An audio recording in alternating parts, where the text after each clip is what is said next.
સદગુરુદેવની જય, રામદેવજી મહારાજની જય, રામચંદ્ર ભગવાનની જય. વાલા આત્મબંધુઓ બધાને ખૂબ ખૂબ જય સીતારામ. વિશેષમાં આપણે દર વખતે આ ચેનલમાં સત્સંગ વિશે રજૂઆત કરીએ છીએ. તો આજે આપણે જે કુંભાર સંતો થયા છે એમાં રંકાવંકા બહુ જ મહાપુરુષો થયા. એમાં રંકાવંકા પણ એટલા બહુ જ ત્યાગી હતા. એના ઘરેથી ભક્તાણી ધર્મપત્ની વંકા પણ એવા હતા અને ખુદ ભગવાન એને ત્યાં હરરોજ જમવા માટે આવતા. જમવા માટે એટલે એ તો એટલી ગરીબ પરિસ્થિતિમાં ભજન કરતા હતા કે જમવાનું તો શું સામાન્ય રાબ કે ખીચડી એવું કર્યું હોય તો ભગવાન એઠા એ પાટિયામાં ઉખડિયા જે ચોંટ્યા હોય રાંધેલું હોય ઉખાડીને ખાવા માટે બધા ભગવાનના અવતારો જે થયા એમ ભગવાનો એ પાટિયામાં જે રાંધ્યું હોય પાટીઓ ઝોંટાઝોંટી કરવા એઠું ખાવા માટે એ પાટીઓ જે વાડામાં મૂક્યો હોય અહીંયા આવતા હતા. એવા એ મહાપુરુષ જેમ ભગવાન ભક્તો માટે એઠું ખાવા ગયા છે એમ આપણે રોહિદાસ ચમારની રાબડી પીધી નો જોઈ નાચ કે જાત પ્રભુ તારા બાનાની પચરાય. એમ આ રંકાવંકાને ત્યાં ભગવાન પોતે આ એઠું ખાવા માટે જતા હતા. જે એક બાજુ પાટીઓ મૂકી દીધો હોય એ સપન પકવાનો ક્યાં અહીંયા હતા. વળી સબરીના બોરા ખાધા ભગવાને, એઠા ચાખેલા. તો આ ભગવાન ભક્તો માટે કેટલો એમનો ભાવ છે એ આ બધી વાણીમાં ભજનમાં સત્સંગમાં એને ભક્તો કેટલા વાલા છે, એને આ સાધુડા કેટલા વાલા છે એ વાણી દ્વારા એના સત્સંગ દ્વારા આપણને આ ખબર પડે છે. એવા આ રંકાવંકા કે છે કનકાવતી નગરી હતી એમાં કે છે થઈ ગયા અને એનું ભજન બનાવેલું છે. આપણે ભજન કોઈ ગાતા હોય તો ગાઈ શકાય, કારણ કે હું ભજન દ્વારા એ થોડો સત્સંગ કરું છું એમ આ વાત હું રજૂ કરું છું. અને એનો રાગ છે વીજળીને ચમકારે મોતીડા પરવું પાનબાઈ અચાનક અંધારું થાશે. જે ગંગા સતીના બનાવેલા પદો છે એ રાગ છે. રંકાને રે વંકારે ભક્તિ રે કરતાને એની જાતના હતા કુંભાર.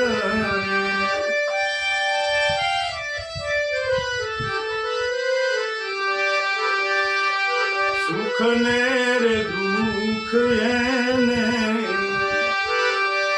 સુરે કરે રે જેને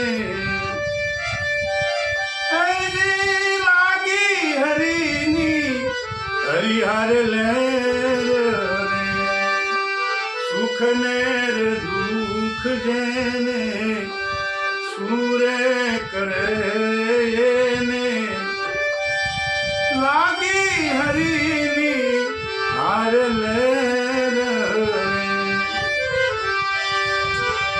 લાકડાના ભારાઈ તો લાવીને વેચતાને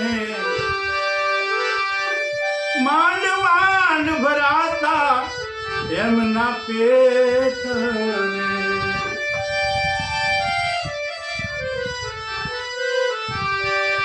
કોઈ રે દિવસ તો એવો રે આથમ તો ને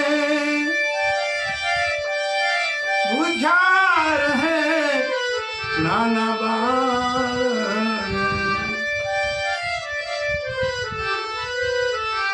રંકાને રે વંકારે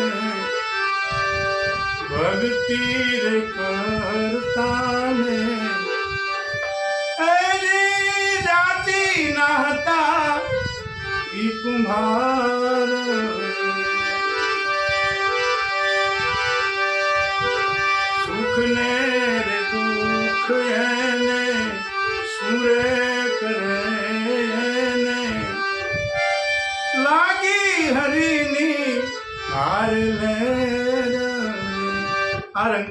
બધા કંકાવતી નગરીમાં કે છે રહેતા હતા અને ભગવાનની એટલી ભક્તિ કરતા હતા કે એને કોઈ ઘરમાં સારું રાસ રસીલું વછાવવું, ઘરમાં કંઈ ને કંઈ વસ્તુ હરી લાવવી, બસ હરી ફરી અને એનું ભજન તો ભગવાનમય, ભક્તિમય, સત્સંગમય, સેવામય, સંતોના દર્શનમય જીવન એનું વ્યતીત, બે જણનું એવું બહુ જ પવિત્ર જીવન જીવે અને એકાંતમાં બસ હરિભજન સ્મરણ, બસ બીજી વાત જ નહીં. અતિથિ સત્કાર તો જે કાંઈ હોય ઘરમાં ખવડાવવાનું એ ખવડાવે, પાછા 3-4 છોકરા કે છે ને. એટલે કેવલ ભગવાનનું ભજન જ થાય, રૂપિયો ક્યાંયથી આવે નહીં, ટકો ક્યાંયથી આવે નહીં, તો કંઈ ને કંઈ ખાવા માટે પેટ તો ભરવું પડે. એટલે લાકડા લેવા જંગલમાં વ્યા જાય, દૂર દૂરથી સૂકા સૂકા લાકડા વીણીને ભારીઓ લાવીને કંકાવતી નગરીના ચોકમાં લાવીને વારે, અને 2 ભારાના જે પૈસા આવે એ પૈસાની ખીચડી ચોખા કંઈ એવું લાવે અને ઘરે પાટિયામાં રાંધે અને બધા એના બાળકો સાથે ભેગા બેસીને જમે, ખાય અને ઝૂંપડામાં રહે ને એવા મસ્તીથી હરિનું ભજન કરે. કારણ કે એને કોઈ માયામાં રુચિ નથી, સુખ દુઃખની કાંઈ પડી નથી. આવી રીતે એવું પવિત્ર જીવન જીવે છે. અને આ બધું ભક્તિ કરવામાં ઘણું બધું દુઃખ વેઠે છે, પણ એના અંતરમાં દુઃખ નથી.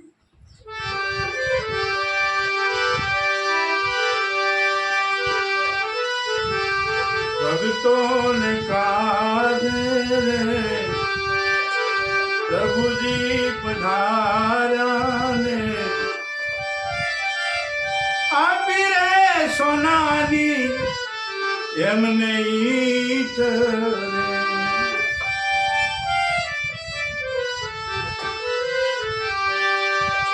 બીજાનું રે ધન આપણે લેવાય નહીં ને રે, એવી વિચારણા. બીજાનું ન લેવાય. ભક્તિને લાગે કલંક, બીજાનું રે ધન આપણે લેવાય નહીં રે. ભક્તિને લાગે એ કલંક, રંકાને રે વંકારે ભક્તિ રે કરતાને જાતિના હતા ઈ કુંભાર. આ રંકા વંકા આવું પવિત્ર જીવે, પણ ભગવાનને એના ભક્તો દુઃખી હોય એ ગમતું નથી. દુઃખી છે ભગવાન, કારણ કે એના છો તો એનું દુઃખ હોય જ ને. એટલે ભગવાન દુઃખી છે. લક્ષ્મીજી આ ભગવાનને દુઃખી જોયે ત્યારે કહે, તમે કેમ દુઃખી છો? તમે આ મરખમાં કેમ નથી? મને એવું લાગે છે તમને કંઈ ને કંઈ દુઃખ છે, પણ તમે ચોખવટ કરીને કહેતા નથી. ત્યારે એ આદિદેવ વિષ્ણુ પરમાત્મા લક્ષ્મીજીને કહે છે, દેવી તમને શું વાત કરું, મારા ભક્તો એટલા બધા દુઃખી છે, જંગલમાં લાકડા વીણવા જાય છે, કારણ કે લીલા તો કાપતા નથી, એવું સમજે છે કે આમાં જીવ છે. અને વગાવે જંગલમાંથી 2 ભારીઓ સૂકા લાકડાની લાવીની ચોકમાં, કંકાવતી નગરીના ચોકમાં વેચે છે. માંડ થોડા ઘણા છૂટા આવે, એની ખીચડી બનાવે, રાગ બનાવે, અને એને 4 તો છોકરા ખાનારા છે. હવે એનું પૂરું થતું નથી, પણ કંઈ બીજું કોઈનું અડતા નથી. ત્યારે લક્ષ્મીજી કહે છે કે તમે એક કામ કરો ને. કે શું કરવું? કે એને તમે કંઈક ધન આપો. તમારી વાત સાચી છે દેવી. અને ભગવાન પોતે આ રંકા ને વંકા માટે થઈ અને સોનાની ઈંટ એ માર્ગમાં મૂકી દેશે. અને રંકા ને વંકા આગળ રંકા ભગત છે, પાછળ એના ધર્મપત્ની સતી વંકા વહી આવે છે. અને મનમાં તો હરિનું સ્મરણ ચાલુ છે, ભજન ચાલુ છે, ચિંતન ચાલુ છે, પવિત્ર વિચારો જ્યાં દ્રષ્ટિ ફેંકે ત્યાં એને એના ઈશ્વર દેખાય છે. આવું તો મજાનું પવિત્ર જીવન છે, જે કોઈનામાં કશામાં જેને દોષ દેખાતો નથી, હરિ સર્વવ્યાપક જેને ઓળખી લીધો છે, તો એની તો પછી કોઈ અંતરમાં હુંપણું, મારાપણું, મોટા, જાતિવાદ, અહમ આ બધું તો ભાગી જાય છે. એવા વૈરાગ ભાવથી મસ્તીમાં 2 જણ ભૈયા આવે છે અને ભગવાન 14 ભુવનનો નાથ કહે છે એ આગળ માર્ગના કીડાની અંદર માર્ગમાં ઈંટ સોનાની મૂકી દે છે ભગવાન કે હમણાં આ ભગત લઈ લે છે અને ઘરે જઈ અને માનીને ત્યાં વેચી અને લોકો વાપરશે અને આનંદ ભોગવશે, ઘણો સમય હાલશે, આવું વિચારી ભગવાન અહીંયા ઈંટ મૂકી દે છે. રંકો આગળ હાલતો હાલતો જોવે તો આમ જોવે તો માર્ગમાં ઈંટ પડી છે. એમ કે ઓહો, આ તો ઈંટ અને સોનાની, આ મારી પત્ની વંકા જોઈ જશે તો એને મોહ થશે, તો વળી પાછું ધનની બળતરામાં અને આ ધન સાચવવામાં રાખવામાં અને અભિમાન આવી જશે, મોટાઈ આવી જશે, હું પણ આવી જશે, ધનનો પાવર આવી જશે, તો આ મારો રામ મારો ભગવાન વિસરાઈ જશે અને ભક્તિમાં ખામી આવી જશે, ખોટ આવી જશે. એટલે હળુક લઈને બારી હેઠે મૂકી માથેથી અને ધૂળ જે ગાડા અને પૈડા હાલતા રથ બધા જે ધૂળ ઉપર વાળીને ધફ્ફો કરી નાખ્યો અને ઈંટ મારી પર ઢકાઈ દઈ અને પાછા આગળ હાલતા હાલતા માર્ગમાં ઝાડ આવ્યું, એને સાંઈ બેઠા કે હમણાં વંકા આવશે તો એને દેખાય નહીં ને, એટલા માટે આવી રીતે ઢાંકી દીધી ધૂળથી ઈંટને. અને એમ કરતાં કરતાં કરતાં ધીરે ધીરે ધીરે વંકા વહી આવે છે. ત્યાં એના પગમાં ઠેબે એ ધફ્ફો ધૂળનો પડ્યો અને ઈંટ ઉઘાડી થઈ જઈ નીકળી ગઈ અને વંકાએ આમ જોયું કે હા બેઠા હતા, મારા સ્વામિનાથ બેઠા હતા, એટલે એને ધૂળ વાળેલી છે, એટલે ધફ્ફો હતો એટલે ખુલ્લી થઈ ગઈ ઈંટ. અને પછી દ્રષ્ટિ પણ પૂરી ફેંકી લઈ અને જ્યાં રંકો આવીને આગળ બેઠો હતો ઝાડ નીચે, ત્યાં પાછો ભાળો છે નીચે ઉતારીને 2 પાછા બેઠા. ત્યારે રંકા ભગત એવું કહે છે કે દેવી તમે કાંઈ જોયું કે શું તમે કહો છો? એ કે માર્ગમાં ઈંટ પડી હતી અને તમે જોઈને, એ કે મેં જોઈને તમે ઉપર ધૂળ વાળી દીધી હતી ને? એ કે હા, મને એમ કે તું પાછી ઈંટ જોઈને મોઈ જઈશ ને સોનામાં મોહ થશે. અરે તમે હજી મને ઓળખતા નથી, આટલા વર્ષો આપણે ભેગા રહ્યા છીએ, મને કશામાં મોહ નથી. મને તો ભક્તિમાં, ભગવાનમાં, ભક્તોમાં, સંતોમાં મને અતિ ભાવ પ્રેમ છે. આમાં શું લેવાનું છે? આ તો નાશવંત વસ્તુ છે. અને ત્યારે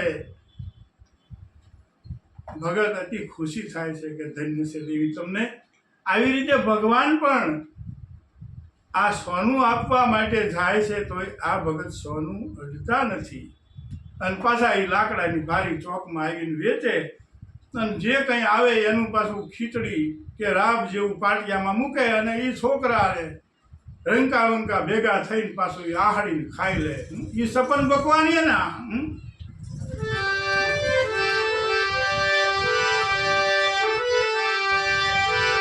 રામને રે કૃષ્ણ એના આંગણે રે આવે ને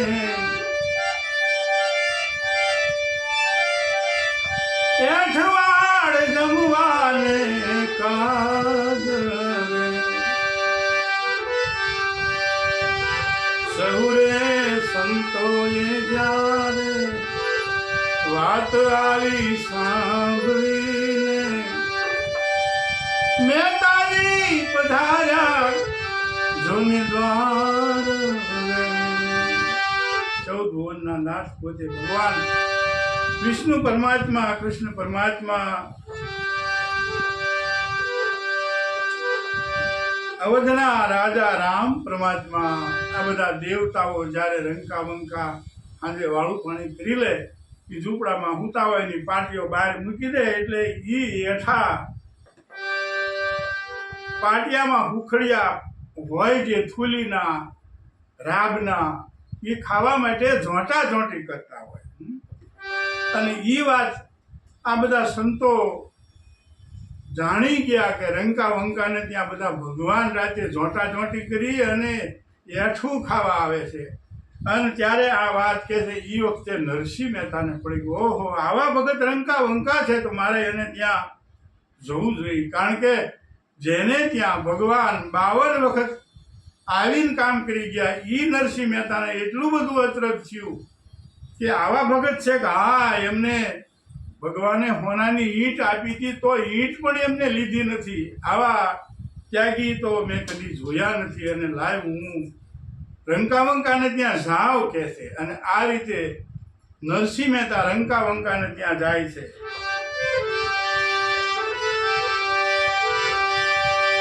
રંકાને રે વંકાએ સન્માન કીધાને પ્રભુના કરાયા હે દર્શન. આવો આવો. નરસિંહ મહેતાને દૂરથી જોતા પગમાં પડી ગયા, આસન કરી દીધું, જળપાન કરાવ્યું કે બિરાજો. ત્યારે એ વાત કરે છે કે તમારે ત્યાં ભગવાન કે છે આવે છે અને એ પાટિયામાં બધા ભગવાન ચોંટાચોટી કરે છે કે છે એઠું ખાવા તા કે હા, તો કે મારે એમના દર્શન કરવા છે. એ કે તો એક કામ કરો, તમે વાળું વખત પછી આવજો.